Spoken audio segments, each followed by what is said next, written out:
కలుపు మందులు వాడేటప్పుడు గుర్తుంచుకోవాల్సిన విషయం ఏంటంటే, కలుపు లేత దశలోనే అంటే చిన్న స్టేజ్‌లోనే గనక మనం వాడుకున్నట్లయితే ఈ కలుపు మందు వల్ల కంట్రోలు. కలుపు మందు కొట్టేటప్పుడు తగినంత తేమ ఉండాలి. అలాగే కలుపు మందు వాడిన తర్వాత కూడా మనం కంపల్సరీ నీటిని పెట్టుకోవాలండి. ఈ వరికి ఎప్పుడైతే ఇది కలుపు మందుగా పెట్టుకుంటామో అప్పుడైతే దాని రిజల్ట్ అనేది ఏదైనా ఎరువులు గానీ, మనం ఈ ఈ ఈ గేనప్ గానీ ఇలాంటివి ఏయైనా గానీ మొదట మనం 25 రోజుల లోపు దశలో గనుక వాడుకున్నట్లయితే మనకైతే మంచి రిజల్ట్ ఉండడం జరుగుతుందండి. సో, దీని గురించి ఏదన్నా మీకు డౌట్స్ వచ్చినా నాకు గేనప్‌ని 2 రకాలుగా వాడుకోవచ్చండి. ఏదైనా ఫర్టిలైజర్‌లో వాడుకుంటే బెస్ట్ రిజల్ట్ అండి. ఈ గేనప్‌ని అర లీటర్ కలిపి గాని మనం ఎరువులో కలిపి వాడుకున్నట్లయితే మనకి జింకు లోపాన్ని నివారిస్తుంది. అటాగే బాగా దుబ్బు చేస్తుంది. పిలకలు కూడా సైడ్ బ్రాంచెస్ బాగా రావడం జరుగుతుంది. సో, ఇది హాఫ్ లీటర్ అండి. రైతు సోదరులకు నమస్తే అండి. మీరు చూస్తున్నారు కిసాన్ అగ్రి ఛానల్. నేను మీ శ్రీనివాస్ అండి. ఈరోజైతే వరిలో కలుపు నివారణ, అలాగే ఈ జింకు సూక్ష్మ పోషకాల నివారణ గురించి అయితే ఈ వీడియోలో అయితే డిస్కషన్ చేసుకుందామండి. అంతకుముందు కూడా ఒక వీడియో చేయడం జరిగిందండి ప్యాడీది. దాన్ని కూడా కింద డిస్క్రిప్షన్‌లో లింక్ ఇస్తాను. అలాగే మీకు ఇంకా మినుము, వేరుశెనగ గురించి కూడా అయితే వీడియోస్ ఉన్నాయండి. ఒకసారి మీరు ఛానల్‌లోకి వెళ్ళి చూడండి. సో, ఫస్ట్ టైం కనుక నా ఛానల్ చూస్తున్నట్లయితే సబ్స్క్రైబ్ చేసుకోండి. అలాగే మీ తోటి రైతులకు షేర్ చేయండి. ఒక లైక్ ఇవ్వండి. సో, మీరు ఇచ్చే లైక్స్ వల్ల ఏంటంటే 10 మందికి ఈ వీడియో అయితే ఉపయోగపడుతుందని ఆశిస్తూ టాపిక్‌లోకి వచ్చేసరికి ప్రస్తుతం మనకి విధానంలో, అలాగే నాట్ల విధానంలో అయితే వరి విరివిగా సాగు చేయడం జరుగుతుందండి. సో, ఇప్పుడు ముఖ్యంగా మనకి ఈ వరిలో ప్రధానమైన సమస్య కలుపేనండి. ఎందుకంటే కలుపు బాగా ముదిరిందంటే మనం కూలీల కొరత, అలాగే ఎక్కువ మంది కూలీలకి ఎక్కువ డబ్బులు మనం అయితే ఇవ్వవలసి ఉంటుంది. సో, కాబట్టి ఏందంటే మనం ఈ రసాయనాలతోనే మనం మంచి సస్యరక్షణ విధానంలో ఈ రసాయనాలతోనే మనం సరైన అవగాహన కనుక ఉన్నట్లయితే ఈ కలుపుని ముందస్తుగా అయితే నివారించుకోవచ్చండి. సో, దానికి సంబంధించి ఎలాంటి కెమికల్స్ వాడాలనే దాని గురించి అయితే ఈ వీడియోలో డిస్కషన్ చేసుకున్నాం.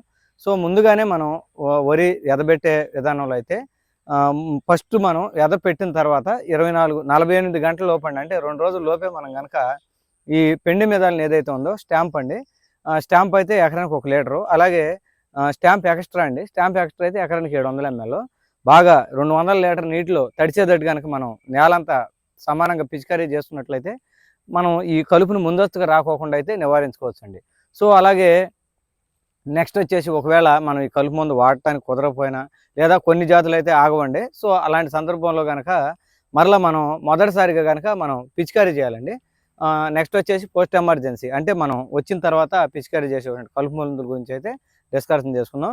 ముందుగా అలా వచ్చినట్లయితే మనం ముందుగా 20 రోజులు దశలో 20 రోజులు దాటిన దగ్గర నుంచి మనం పిచికారీ చేసుకోవాలండి. అలాగే ముఖ్యంగా కలుపు మందులు వాడే సందర్భంలో ఏంటంటే మనం ముఖ్యంగా గుర్తుంచుకోవాల్సింది, కలుపు చిన్న దశలోనే మనం పిచికారీ చేసుకోవాలి. అంటే కలుపు 4 నుంచి 5 ఆకుల దశలో ఉన్నప్పుడు మనం వాడినటువంటి కెమికల్ సమర్థవంతంగా పనిచేస్తుంది.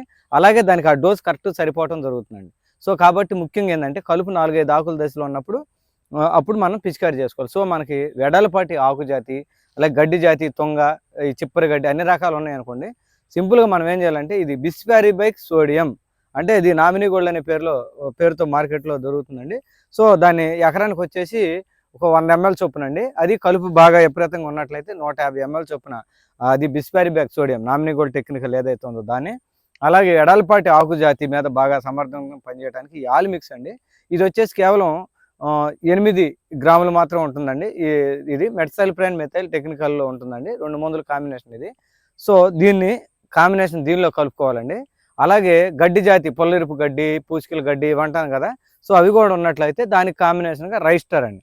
ఈ రైస్టర్ని వచ్చేసి ఎకరానికి వచ్చి 330 ml చొప్పున కాంబినేషన్. ఈ మూడింటిని కనుక కలిపి మనక పిచికారీ చేసుకున్నట్లయితే మనం ఎడలపాటి ఆకు జాతి, గడ్డి జాతి, తుంగ, ఓద, చిప్పరగడ్డి అన్నీ కంప్లీట్గా మనం నివారించుకోవచ్చండి. సో, ఇదండి మెథడు. కాకపోతే నేను చెప్పినట్టుగా ముందల మనం 4, 5 ఆకుల దశలోనే, లేత దశలోనే మనం పిచికారీ చేసుకోవాలి. అలాగే మనం మందు పిచికారీ చేసిన తర్వాత 2 రోజుల తర్వాత కంప్లీట్గా వాటర్ పెట్టండి. ఎప్పుడైతే మనం వాటర్ పెడతామో మనం ఈ వాడిన కెమికల్ మొక్క మీద పనిచేస్తుంది. సో, ముఖ్యంగా ఏంటంటే మనం పిచికారీ చేసేటప్పుడు కూడా తగినంత తేమ ఉండేటట్టు చూసుకోవాలండి కలుపు మందు వాడేటప్పుడు. అప్పుడైతే ఎఫెక్టివ్గా పనిచేయడానికి అవకాశం ఉంటుంది.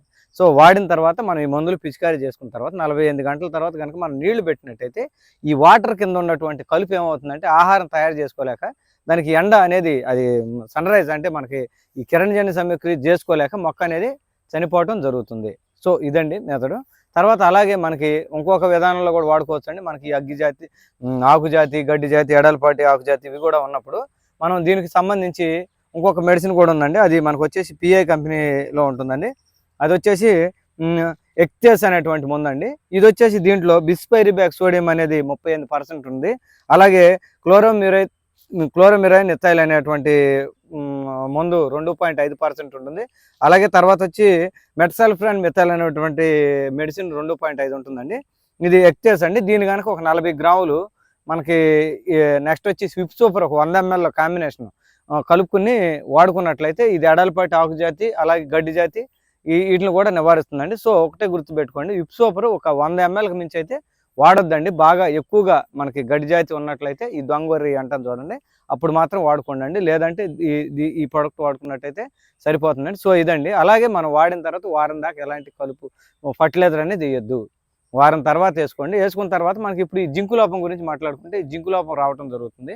ఈ జింకు లోపం వచ్చినప్పుడు ఏంటంటే ఆకులు గిరసబారిపోయి మనం ఇలా పట్టుకుని ఇరిసినైతే టప్మని శబ్దంతో ఇరిగిపోవడం జరుగుతుంది. దానికి కనుక ఉన్నట్లయితే మనం మొదటి దఫాగా ఈ కలుపు మందు వాడినాక ఎప్పుడైతే ఫర్టిలైజర్ అప్లై చేస్తాం అందులో ఒక ఎకరానికి వచ్చేసి 1/2 లీటర్ కాడికి ఈ గెయినప్ ఏదైతే ఉందో దీన్ని కలిగి కలుపుకుని కనుక మనం ఈ ఫర్టిలైజర్లో జింపుకున్నట్లయితే ఈ జింకు లోపాన్ని ఎవరు వస్తుంది. అలాగే మనకి ఈ దుబ్బు చేయడానికి అలాగే సైడ్ బ్రాంచెస్ అలాగే ఎప్పుడు వేరు వ్యవస్థ బాగా డెవలప్మెంట్ అవటానికైతే ఈ గెయినప్ పనిచేయడం జరుగుతుందండి.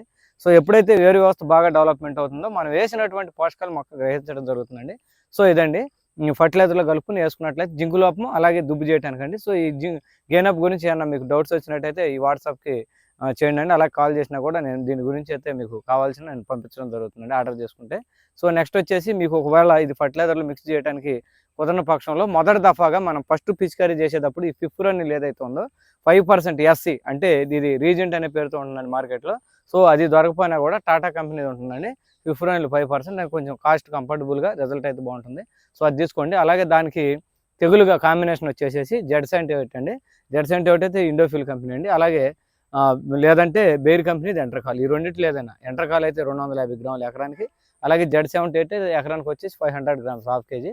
ఈ కలుపుని కనుక ఇందులో ఈ 250 ml కనుక మనం గెయినప్ కనుక కలుపుకుని వాడుకున్నట్లయితే ఈ జింకు లోప నివారణకి అలాగే సైడ్ బ్రాంచెస్ రావడానికి రూట్ డెవలప్మెంట్ అయితే పనిచేస్తుందండి. సో ఇదండి. మీకు దీని గురించి ఏమైనా డౌట్స్ వచ్చినా కూడా నాకు వాట్సాప్ చేయండి. అలాగే కామెంట్స్లో ఇచ్చినట్టయితే కామెంట్స్లో పెట్టండి, నేనైతే తిరిగి రిప్లై ఇస్తానండి. నెక్స్ట్ వీడియోలో మరలా కలుసుకుందామండి. సో ప్రతి ఒక్కరికి పేరు పేరున ధన్యవాదాలు. Thank you very much.